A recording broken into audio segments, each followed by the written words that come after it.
ചിന്തിക്കാൻ പറ്റില്ല, നമ്മളും പ്രതീക്ഷിക്കാത്ത സംഭവമാണ്. ഇപ്പം ഒരിക്കലും ഞങ്ങൾക്കും അംഗീകരിക്കാൻ പറ്റില്ല, ചിന്തിക്കാനും പറ്റില്ല. അതേപോലെ നടന്ന് അല്ല ഇങ്ങനെ ഇതേപ്പറ്റി ഇതിനെപ്പറ്റി നമുക്ക് ചിന്തിക്കാൻ പറ്റുമോ? ഒരിക്കലും ചിന്തിക്കാൻ പറ്റില്ല. ഒരിക്കലും അങ്ങനത്തെ ഒരാളല്ല പുള്ളി. കാരണം ആളൊരു സൈലന്റ്, രാവിലെ പണിക്ക് പോകുന്നു, വന്നു, വേറെ അതർ ആക്ടിവിറ്റീസോ ഒന്നും, മദ്യപാനമില്ല, പുകവലിയില്ല. അതുകൊണ്ട് അവനിങ്ങനെ പറയുന്നത് ഞങ്ങൾ ചെയ്യുന്നോ ഒരിക്കലും ഞങ്ങൾക്ക് പ്രതീക്ഷിക്കാൻ പോലും പറ്റില്ല. കൊച്ചിനും കൂടെ അത്ര സ്നേഹമായിട്ട് എന്തോ ഒരു സാധനം മേടിച്ചെടുക്കണമെന്ന് വെച്ചാൽ നല്ല ഫുഡും എപ്പോൾ പോയാലും കടയിൽ പോയി ഇതൊക്കെ മേടിച്ചു കൊടുക്കുന്നുണ്ട്. അവൻ ചെയ്യുന്നൊന്നും ഞങ്ങൾക്ക് വിശ്വസിക്കാൻ സാധിക്കുന്നില്ല. നോക്കുന്നില്ല, എന്നാലും കൊച്ചിനോട് ഭയങ്കര സ്നേഹം, രണ്ടുപേരും അങ്ങോട്ടും ഇങ്ങോട്ടും. കൊച്ചിനും ഭയങ്കര സ്നേഹമാണ്. നല്ല അതിനെക്കുറിച്ചൊക്കെ എനിക്ക് വ്യക്തതയില്ല, അങ്ങനെയൊക്കെ ചെയ്യില്ല തോന്നുന്നു. പക്ഷെ ഫുഡ് മേടിച്ചു കൊടുക്കാനും സ്ഥിരം പണിക്കൊക്കെ പോകുന്ന ആളായിരുന്നു. ഡെയിലി പണിക്കോ അതൊക്കെ ചുമ്മാ അംഗനവാടി കൊണ്ടാക്കണം. ഇവന് 7:45 പോകും. 7:45 പോകണം, 10 മണിക്ക് 9 മണിക്ക്. അതൊക്കെ ചുമ്മാ കഥ ഉണ്ടാക്കണം. അത് നടക്കുമോ? കാരണം ഡെയിലി പണിക്ക് ഒന്ന് ചിന്തിച്ചാൽ മതിയല്ലോ. ഡെയിലി പണിക്ക് പോകണവന് എങ്ങനെ അംഗനവാടി കൊണ്ടാക്കാൻ പറ്റും? പിന്നെ കൊണ്ടുവരാനും പറ്റില്ല. കാരണം 3:30 അംഗനവാടി വന്നത്. ആ 3:30 ഇവൻ വന്നത് 4:30. ആ സമയത്ത് എങ്ങനെ കൊണ്ടുവരാൻ പറ്റും? ഇതൊക്കെ ചുമ്മാ മാധ്യമ സൃഷ്ടി. അതൊന്നും ഞാൻ ഇരിക്കില്ല. എൻ്റെ വീട് അതെനിക്ക് കാണാൻ പറ്റും. പറയുന്നത് പെണ്ണിന് മാനസികമായിട്ട് അസുഖം ഉണ്ടായിരുന്നു. ശരി, എന്ത് മാനസികമല്ല, ശരി, ആൾക്കാർ സംസാരിക്കാൻ ഇതിന് മടിയാ. 15 വയസ്സിന്റെ ബുദ്ധിയേ ഉള്ളൂ എന്ന് പറയുന്നത്. 15 വയസ്സൊന്നുമല്ല, അങ്ങനെ കാര്യവരൊക്കെ അറിയാം. ആൾക്കാരോട് ഒരു ഇടപെടാനുള്ളൊരു ചെറുപ്പം മുതൽ ഇടപെടാൻ. അവിടെയാണെങ്കിലും അയൽക്കാരായിട്ടൊന്നും വലിയ കണക്ഷൻ ഇല്ലാന്ന് പറഞ്ഞത്. ഇവിടെ ഇത്തരം വീടുകളൊക്കെ ഉണ്ടല്ലോ, അതും സ്വന്തക്കാരും ഒക്കെയാണ്. ഇടപെടണമെങ്കിൽ എല്ലാവരും നല്ല സൗഹൃദമായിട്ട് കഴിയണവരാ. എന്നാലും പുള്ളിക്കാരി ഇച്ചിരി മടിയായിരുന്നു എല്ലായിട്ടും ഇടപെടാൻ. പുള്ളിക്കാരി ഒറ്റപ്പെടുത്തി എന്ന് ഞാൻ കേട്ടു പത്രം. പുള്ളിക്കാരത്തിനെ ഒറ്റപ്പെടുത്തി എന്ന് പറഞ്ഞാൽ പുള്ളിക്കാരി സ്വയം വലിഞ്ഞ. ഇപ്പൊ ഇവിടെ എല്ലാ കേസും എന്തൊരു അല്ല, ഈ കാണുന്ന വീട്ടിലൊരു ഫംഗ്ഷൻ ഉണ്ടായിട്ട് അവിടെ പോലും വന്നില്ല. അതൊക്കെ നമ്മൾ അങ്ങനെയൊക്കെ നോക്കുമ്പോൾ ആൾക്കാർ ഓട്ടോമാറ്റിക്കായിട്ട് എന്തോ കുഴപ്പമുണ്ടെന്ന് നമ്മൾ ചിന്തിക്കുമല്ലോ. വഴക്കില്ല, ഞങ്ങളായിട്ടൊന്നും ഒരു വഴക്കോ യാതൊരു കുഴപ്പമില്ല. അല്ല, ഇങ്ങനെ ഒരു വിഷയം അറിഞ്ഞപ്പോൾ എന്താ ഇപ്പം ഇന്നലെ മൊത്തം സ്ഥിതി അങ്ങ് മാറിയായിരുന്നു. അപ്പൊ ഇത് അറിഞ്ഞു കഴിഞ്ഞപ്പോൾ എന്തായിരുന്നു ചിന്തിച്ചു? ഇനി ഞാൻ എന്താ പറയാ, എന്നും കണ്ടോണ്ടിരിക്കുന്ന അതിനെക്കുറിച്ച് അതുകൊണ്ട് നമുക്ക് ഒരിക്കലും ചിന്തിക്കാൻ പറ്റാത്തൊരു കാര്യം. അതെ, ഇനി വേറെ മറ്റുള്ളവർക്കും കൂടെ ഉള്ള ഒരു കൊച്ചുങ്ങൾ എടുക്കാൻ പറ്റാത്തൊരു സംശയിക്കുന്ന രീതിയിലേക്കാണ്. ഇനിയിപ്പോ നമ്മളതിന് വേറെ അവനല്ല, ഇനി വേറെ ആള് പോയാലും എല്ലാവരും ഈ കണ്ണുകൊണ്ടല്ലേ കാണുന്നേ. ആൾക്കാരെ ഇത്രയും കൊച്ചച്ഛൻ ഇങ്ങനെ അതേപോലത്തെ ഒരു കൊച്ചച്ഛനും അവിടെ ഇവിടെ ഈ ലോക്കലിൽ എങ്ങും ഉണ്ടാവില്ല. അത്രയ്ക്കും കാര്യമായിരുന്നു. ഇത്രയ്ക്കും എന്ത് സാധനം മേടിച്ചെടുക്കും, ഫുഡോ അതിനൊന്നും ഒരു യാതൊരു മടിയില്ല. അതേപോലെ കാര്യമായിരുന്നു.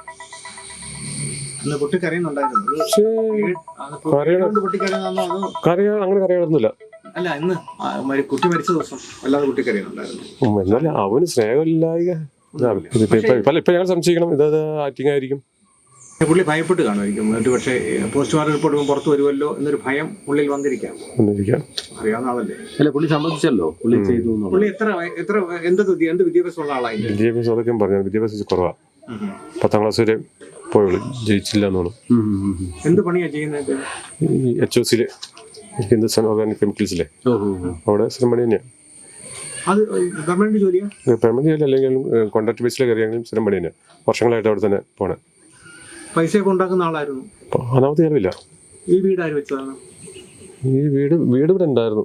കഞ്ചാവിന്റെ അച്ഛനായിട്ട് വെച്ചാണ്. പക്ഷേ ഈ ടൈൽ വർക്കൊക്കെ ചെയ്യാൻ അവൻ്റെ നല്ല ടൈൽ വർക്ക് ചെയ്യാനും ബാക്കിയുള്ള പരിപാടിക്കൊക്കെ പൈസ ചിലവാക്കുന്ന ആളാണ്.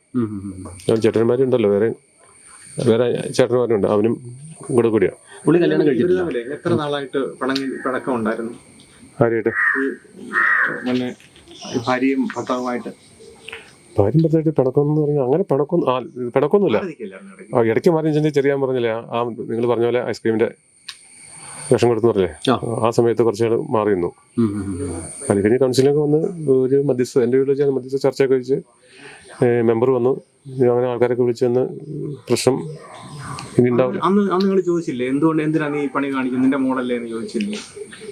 അന്ന് ഞാൻ ഈ പുള്ളിക്കാരത്തേക്ക് ചെറിയ എന്താ ഒരു ദേഷ്യത്തിന് അങ്ങ് കൊണ്ടുപോയി. പിള്ളേരോട് ഇത്ര വെറുപ്പ് വരാൻ തന്നെ കാരണം നിങ്ങൾക്ക് അറിയാലോ, നിങ്ങളിപ്പോൾ ഇത്രയും വർഷം ഇവിടെ അടുത്ത് താമസിക്കുന്നതല്ലേ, കാരണം സ്വാഭാവികമായിട്ട് അതെന്താണെന്നുള്ള കാരണം നീ അവരെ പിള്ളേരിൽ നിന്ന് അകറ്റാൻ ഇവിടുന്ന് ആരെങ്കിലും ശ്രമിക്കുന്നുണ്ടോ? അങ്ങനെ ഒരു സംസാരം, കാരണം ഇപ്പൊ നമ്മളിപ്പം സിറ്റുവേഷൻ വന്നല്ലോ, ഇങ്ങനൊരു സ്ഥിതി വന്നല്ലോ, അപ്പൊ അതനുസരിച്ച് നമ്മൾ ചിന്തിക്കുമ്പോഴത്തേക്കാണ് അവരിൽ നിന്ന് പിള്ളേരെ അകറ്റി പിള്ളേരെ ഇവിടെ നിർത്താൻ താല്പര്യമാണെന്നാണ് ഇപ്പോൾ വാർത്തകൾ വരുന്നത്. അതൊന്നും കാര്യമില്ല. കാരണം വെച്ചാൽ അമ്മ ഇല്ലാണ്ട് ഏതായാലും 2 പിള്ളേരെ ഇവർക്കും എന്നും കൊച്ചു നോക്കാൻ പറ്റുമോ? കാരണം അമ്മ ഏതായാലും വേണം, അമ്മ അന്ന് പോകണേ അല്ലാണ്ട് ഇവരാരും അകത്താൻ ശ്രമിക്കുന്നില്ല. 1 ലക്ഷം രൂപ ഇടയ്ക്ക് അവിടുന്ന് പുള്ളിക്കാരുടെ വീട്ടിൽ നിന്ന് വാങ്ങിച്ചോണ്ട് വന്നു. അതെന്ത് ചെയ്തെന്ന് അറിയില്ല. അത് അന്ന് ചോദിച്ചു. അന്നേരമാണ് ഇവരൊക്കെ അറിയുന്നത്. ഇത് പെണ്ണിൻ്റെ അമ്മ വന്നിട്ടുണ്ടായിരുന്നു. അപ്പം അമ്മ ചോദിച്ചു ഇങ്ങനെ പലപ്പോഴായിട്ട് 1 ലക്ഷം രൂപ ഒറ്റയടിക്കല്ല, 5000, 10000 ഓരോ വരവിനും ഇടയ്ക്ക് പോകും, അന്നേരം അങ്ങനെ കൊടുക്കും. അപ്പോൾ അന്നേരം അതായത് ഇവിടെ ഭർത്താവ് സുഭാഷ അന്നേരമാണ് അറിയണത്. അപ്പോൾ ഈ പൈസ എന്ത് ചെയ്തെന്ന് അവൻ്റെ കൊടുത്തിട്ടില്ല എന്ന് പറഞ്ഞു. അതെല്ലാം മെമ്പർ മുമ്പിൽ വെച്ച് സമ്മതിച്ചാൽ പിന്നെ അതെന്താ ചെയ്തെന്ന് വെച്ചാൽ പുള്ളിക്കാരി പറയുന്നില്ല. കുറച്ച് സ്വർണ്ണം കൊടുത്തു പറയും. അല്ല എന്തായാലും ഇപ്പം ഈ മാധ്യമങ്ങളിൽ കാണിക്കുക, ഇപ്പം ഈ ചോദ്യം ചെയ്യുമ്പോൾ കാണിക്കണമല്ലോ എൻ്റെ മുഖത ഈ പറയുന്ന കാര്യങ്ങൾക്കും ഉണ്ട്. അതുകൊണ്ട് കൂടുതലൊന്നും ഞങ്ങളാരും പറഞ്ഞു കേൾക്കുന്ന കാര്യം പറയാം. അനിയനുമായിട്ട് എൻ്റെ ബന്ധമുള്ളതായിട്ട് പക്ഷേ അങ്ങനെയൊന്നും ഒരിക്കലും ഈ സംഭവം തന്നെ നമ്മൾ വിശ്വസിക്കാൻ കഴിയില്ല. പിന്നെ അനിയനായിട്ടുള്ള അങ്ങനെ ഉള്ളൊരു ചിന്തിക്ക് തോന്നില്ല. ഈ കേസിൽ ഇദ്ദേഹത്തെ ജാമ്യം എടുക്കാനായിട്ട് ആരും ശ്രമിക്കില്ല. ഈ പുള്ളിയുടെ നിലപാടെന്താ? ഇപ്പം പുള്ളി അനിയനെ കുറിച്ച് ഇത്ര സ്നേഹമായിട്ട് പറഞ്ഞ് എൻ്റെ മോളെ നോക്കുന്ന ഒരാളെന്ന നിലയിലാണ് സംസാരിച്ചത്. ഇവനാണ് എപ്പോഴും നോക്കുന്നത്, ഇവനാണ് എപ്പോഴും അങ്ങനെ ചെയ്യുന്നത്, ഇവനാണ് കൊണ്ടു നടക്കുന്നത്, ഇവനാണ് കളിപ്പിക്കുന്നതെന്ന് പറഞ്ഞിട്ട് ഇപ്പം എന്താ അനിയനെ കുറിച്ച് എന്താ പറയുന്നത്? അയൽവക്കക്കാരോട് പറയുമല്ലോ. ഇപ്പം നിലയിൽ അവനോട് ഇന്നലെ ആണ് രാവിലെ പറയുന്നത്. ഇവനായിട്ട് കൂടുതൽ സംസാരിച്ചില്ല, ഈ സുമേഷായിട്ട് നടുക്കിൽ തന്നെ. അതായത് അവൻ കൂടുതൽ സംസാരിച്ചു. അവനെല്ലാം മനസ്സിലുണ്ട്, അവനെല്ലാം വിഷമമുണ്ട്. പുള്ളിക്ക് ഞാൻ നേരിട്ട് സംസാരിച്ചില്ല അവനോട്. അജയ് കേസായിട്ടായിരുന്നു. പക്ഷേ അച്ഛനെ അറിയണത് ഇന്നലെ രാവിലെയാണ്. പോലീസുകാർ വന്നെങ്കിലും ഞങ്ങൾ ഇന്നലെയാണ് അവനോട് അറിയിച്ചു. അന്നലെ അവൻ വിശ്വസിച്ചില്ല. അത് പോലീസുകാർ അടിച്ച് പറയിപ്പിക്കുന്നതായിരിക്കും എന്നുള്ള അവനും ഒരിക്കലും വിശ്വസിക്കാൻ അവനും സാധിച്ചില്ല. ഇതുപോലെ ഒരു അനിയന്മാരുള്ളത് അവനൊരു ഭാഗ്യമായിട്ട് കാണേണ്ട. എന്നുവെച്ചാൽ അവനില്ലെങ്കിൽ പോലും ഒരു ഹോസ്പിറ്റൽ കേസ് വന്നാൽ പോലും അവനൊന്നും അറിയണ്ട. ഹോസ്പിറ്റലിലൊക്കെ കൊച്ചിന് വേണ്ടി പൈസ, അവൻ്റെ മൂത്ത കൊച്ചിനാണെങ്കിലും ശരി നല്ലൊരു പൈസ ഈ അനിയന്മാർ മുടക്കിയിട്ടുണ്ട്. നേരത്തെ ബ്ലഡ് അതെന്ന് വെച്ച് ഇതൊക്കെ വന്ന് പ്രശ്നമായപ്പോഴും ഈ അനിയന്മാരാണ് പൈസ കൊടുക്കുന്നത്. എങ്ങനെയെങ്കിലും പൈസ കണ്ടെത്തി അത് ചെയ്യുമായിരുന്നു. അപ്പോൾ സുഭാഷനും ഒരു അനുഗ്രഹമായിരുന്നു. അനിയന്മാരുള്ള കാരണം ഹോസ്പിറ്റലിൽ എന്ത് ആവശ്യം വന്നാലും അവർ ചെയ്തോളായിരുന്നു. അതുകൊണ്ട് ഇവനിങ്ങനെ ചെയ്യുമെന്ന് ഒരിക്കലും ഇവരാരും സുഭാഷ് വിശ്വസിച്ചില്ല. സുഭാഷങ്ങൾ പറഞ്ഞ് ഇങ്ങനെയാണെന്ന് പറഞ്ഞിട്ട് പുള്ളി ആദ്യം പറഞ്ഞ് അങ്ങനെ നടക്കില്ല, എന്നോട് പറഞ്ഞു ഒന്ന് ചെറിയ അന്വേഷിക്കുന്നു പറഞ്ഞു. പക്ഷെ ഞാൻ അല്ലാണ്ട് അന്വേഷിച്ചപ്പോൾ എനിക്ക് മാധ്യമങ്ങൾക്ക് കൂടെ നമുക്ക് മനസ്സിലായല്ലോ. പോലീസുകാരോട് സംസാരിച്ച് നോക്കിയായിരുന്നു. സാറേ സത്യമാണോ ഈ പറയുന്നത്? ഇങ്ങനെ ദോഷം പറയരുതെന്ന് പറഞ്ഞില്ലേ? ആരാ? ഇല്ല. കാരണം വെച്ചാൽ നമ്മൾ ഇവര് ഡ്രസ്സ് എടുത്തോണ്ട് പോയപ്പോൾ ഞാനിവിടെ ഉണ്ടായിരുന്നു. അന്നത്തെ ദിവസം ഫുള്ളായിട്ടുണ്ടായിരുന്നു. ഡ്രസ്സ് എടുത്തോണ്ട് പോയപ്പോഴും ഒന്നുമില്ലാണ്ട് അവര് ഇതൊന്നും ചെയ്യില്ലോ. അപ്പൊ ഞാൻ ചോദിച്ചായിരുന്നു, സാറേ എന്താ പീഡനമാണെന്ന് ചോദിച്ചു. ശരി, അങ്ങനെ അവർ പുറത്തുവിട്ടില്ല. പിന്നീട് രാത്രി 10 പോലീസ് അന്ന് രാത്രി വന്നിട്ടുണ്ടായിരുന്നു. അപ്പൊ അന്ന് വന്നപ്പോ ഞാൻ ചോദിച്ചു. അന്നേരം കാര്യങ്ങൾ പറഞ്ഞു. സർക്കിളൊക്കെ ഉണ്ടായിരുന്നു. ഞാൻ പറഞ്ഞു, സാറേ എന്താ തന്നെ ഇതുണ്ടോ, എന്തെങ്കിലും പ്രശ്നമുണ്ടോ ഉണ്ടോയെന്ന് വെച്ചു. അപ്പോൾ കാര്യങ്ങളൊക്കെ പറഞ്ഞു. ഇങ്ങനെയൊക്കെയാണ് അവൻ അംഗീകരിച്ചു. 8 മണിക്കൂർ ചോദ്യം ചെയ്തതിന് ശേഷമാണ് പുള്ളി സമ്മതിക്കുന്നതെന്ന് പറയുന്നത്. പീഡിപ്പിച്ച് പോലീസിന്റെ പീഡനം വല്ലതും ഏറ്റിട്ട് പുള്ളി പറയുന്നതാവാനോ സാധ്യതയുണ്ടോ? അങ്ങനെയൊക്കെ തെളിവ് ശേഖരിക്കുന്നുണ്ടല്ലോ, പോസ്റ്റ്മോർട്ടം റിപ്പോർട്ട്. പിന്നെ അല്ലെങ്കിൽ വേറെ പകരം ഒരു പ്രതിയെ കണ്ടുപിടിക്കണ്ടേ? അവനല്ലെങ്കിൽ പിന്നെ വേറെ ആര്? പോസ്റ്റ്മോർട്ടം റിപ്പോർട്ട് ഇപ്പം അമ്മയോട്, ഇപ്പം മോള് കുഞ്ഞിന് ഒരു സംഭവം ഉണ്ടാകുമ്പോൾ കുഞ്ഞ് സാധാരണഗതിയിൽ അമ്മമാരോട് പറയും. അങ്ങനെ ഒന്നും പറഞ്ഞിട്ടുണ്ടെന്ന് ഈ അമ്മയ്ക്ക് അറിയില്ല എന്ന് പറയുന്നുണ്ട് ഈ സംഭവം. പിന്നെ അമ്മയ്ക്ക് അറിയില്ല എന്ന് പറഞ്ഞ് വിശ്വസിക്കാൻ പറ്റുമോ? 2 വർഷമായിട്ട് വീട്ടിലുണ്ടെങ്കിൽ അമ്മ അറിയാതിരിക്കുമോ?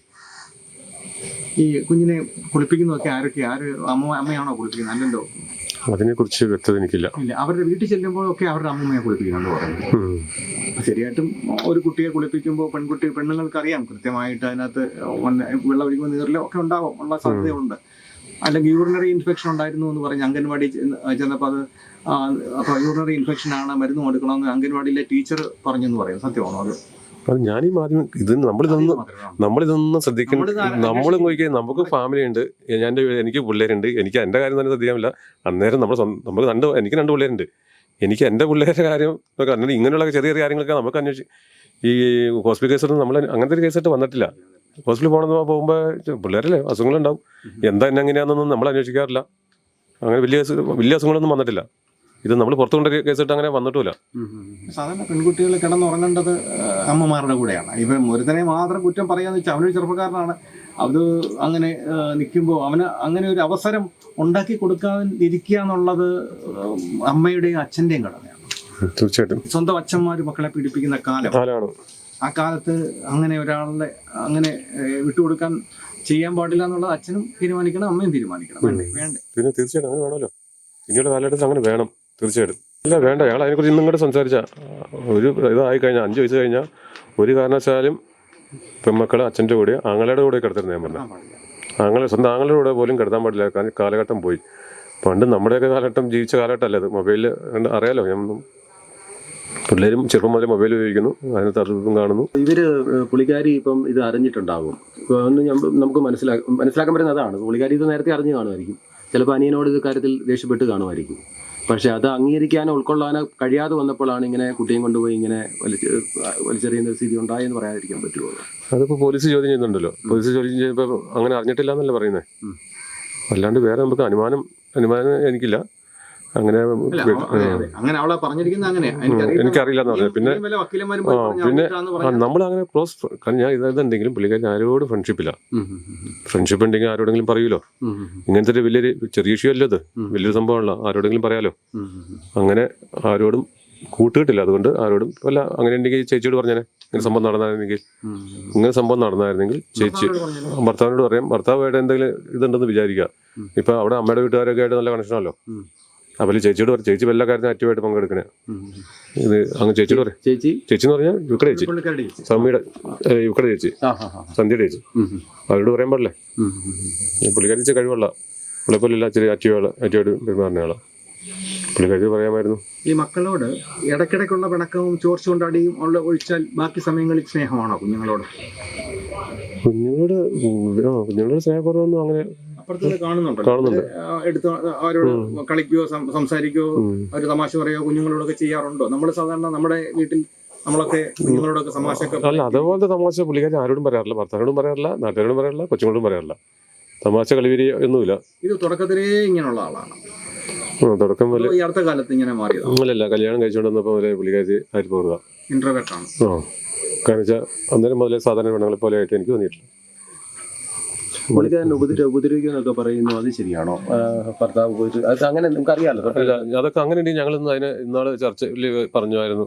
അപ്പോൾ അങ്ങനെ ഉപദ്രവിക്കുന്നുണ്ടെങ്കിൽ ഞങ്ങളൊക്കെ അറിയാതിരിക്കില്ല. ഞാൻ പറഞ്ഞില്ല ഏതാണ്ട് അവർക്ക് ഇത്ര ആളുകൾ ഇവിടെ ഉണ്ടല്ലോ, ആൾക്കാരോടും പറയാൻ പാടില്ലേ. അല്ലാണ്ട് ലാസ്റ്റ് വീട്ടിൽ ചെന്ന് പറയുക, അല്ലാണ്ട് ഇവിടെ പറയാൻ പാടില്ലേ, ആൾക്കാരോട് പറയാൻ പാടില്ലേ. അത് ഞങ്ങൾ അംഗീകരിക്കില്ലോ. ഒരു പെണ്ണിനെ തല്ലാന്നൊക്കെ പറഞ്ഞാൽ ഓപ്പോസിറ്റ് ഓടി വരും. പിന്നെ വിളിച്ചാൽ വിളിയാക്കുന്നത് അവിടെ ഒരു നന്നായിട്ട് നിന്ന് ഒരു അടിയാണെന്ന് എനിക്ക് വെക്കാൻ പറ്റും. അങ്ങനെ ഇല്ല എന്നവരും കേട്ടല്ലോ. പുള്ളിയൊക്കെ മദ്യപിക്കുകയാണെങ്കിൽ പോലും സാധാരണ 7 മണിക്കുള്ളിൽ വീട്ടിൽ കാണും. അല്ലാണ്ട് മറ്റുള്ള കൂട്ടുകൂടി വെള്ളമടിക്കുന്ന പരിപാടിയൊന്നും പുള്ളിക്കില്ല. പുള്ളി കള്ളു പിടിക്കുകയാണെങ്കിൽ കുടിച്ചില്ലെങ്കിലും പുള്ളി 7 മണിക്ക് വീട്ടിലുണ്ടാവും. അല്ലാണ്ട് സന്ധ്യയ്ക്ക് വൈകാനോ. ഇപ്പം ഞാനും പോലും അവനെ ബൈക്ക് കഴിക്കൊണ്ട് പോലെ പോയി കഴിഞ്ഞാൽ ഞാനൊക്കെ ചിലപ്പോൾ ജംഗ്ഷനിലൊക്കെ ഒന്ന് വർത്താനം പറഞ്ഞേക്കും. പുള്ളി വേണ്ട എനിക്ക് വിളിച്ചാൽ പാപ്പാന്ന് പറഞ്ഞ് വിളിച്ചോണ്ടും. അതുകൊണ്ട് പുള്ളി അങ്ങനെയൊന്നൊരു സമയങ്ങളുടെ ആളല്ല. വീട്ടിൽ തന്നെ ഉണ്ടാവും. അനിയൻ കല്യാണം കഴിച്ചിട്ടില്ല? രണ്ടുപേരും കഴിച്ചിട്ടില്ല. രണ്ടുപേരുണ്ട് അല്ലേ? തൊട്ട് അയൽവാസിയാണ്. അപ്പം കാരണം അദ്ദേഹം മദ്യപിച്ചുകൊണ്ട് ഇവിടെ പ്രശ്നം ഉണ്ടാക്കിയെന്നൊക്കെ ആയിരുന്നു നമ്മൾ പത്രവാർത്തകളിൽ അറിഞ്ഞത്. കാരണം തൊട്ടയൽ ഓപ്പോസിറ്റ് ഇരിക്കുന്ന ആളിന് കൃത്യമായിട്ട് അറിയാം അങ്ങനെ ഒരു സംഭവം ഒന്നുമില്ല. ആ കുടുംബത്തിലെ ഇയാൾ ഇദ്ദേഹം തന്നെ പറയുന്നുണ്ട്, ഈ വേണ്ട കാര്യങ്ങളെല്ലാം കുഞ്ഞുങ്ങൾക്ക് വേണ്ടി ചെയ്യും, ആശുപത്രി കൊണ്ടുപോകും, ചേട്ടനെ നോക്കും, ഇങ്ങനെ ഒക്കെയുള്ള ആളായിരുന്നു ഇപ്പോൾ പ്രതിയായിരിക്കുന്ന ആൾ. കാരണം ഇപ്പോൾ ഇപ്പോഴത്തെ ഇദ്ദേഹം തന്നെ പറയുമായിരുന്നു, ഇപ്പോൾ സ്വന്തം മക്കളെ പോലും പെൺകുട്ടികളെ 5 വയസ്സ് കഴിഞ്ഞാൽ കൂടെ കിടത്താൻ പാടില്ല, അച്ഛൻ്റെ കൂടെ ആയാലും സഹോദരൻ്റെ കൂടെ ആയാലും. അതാണ് ഈ കാലത്ത് നമ്മൾ കാണുന്നത്. അപ്പോൾ ഇതിനകത്താണ് എല്ലാ കാര്യങ്ങളും അറിയാവുന്ന ആളാണ്. അപ്പോൾ ഇതിനകത്ത് അവർ സ്തബ്ധരായിരിക്കുകയാണ്. കാരണം ഒരിക്കലും അദ്ദേഹത്തെക്കുറിച്ച് അങ്ങനെ പ്രതീക്ഷിച്ചില്ല എന്ന് പറയുകയാണ്. കുറച്ച് ഇൻഫർമേഷൻസ് നമുക്ക് കിട്ടിയിട്ടുണ്ട്. അച്ഛൻ്റെ പേരെന്തായിരുന്നു? ബിജു. കൂടുതൽ വാർത്തകളും വിശേഷങ്ങളും നിങ്ങൾക്ക് ലഭിക്കാൻ കേരളീയം ന്യൂസ് സബ്സ്ക്രൈബ് ചെയ്യുക. കൂടെ ബെൽ ബട്ടണും അമർത്തുക.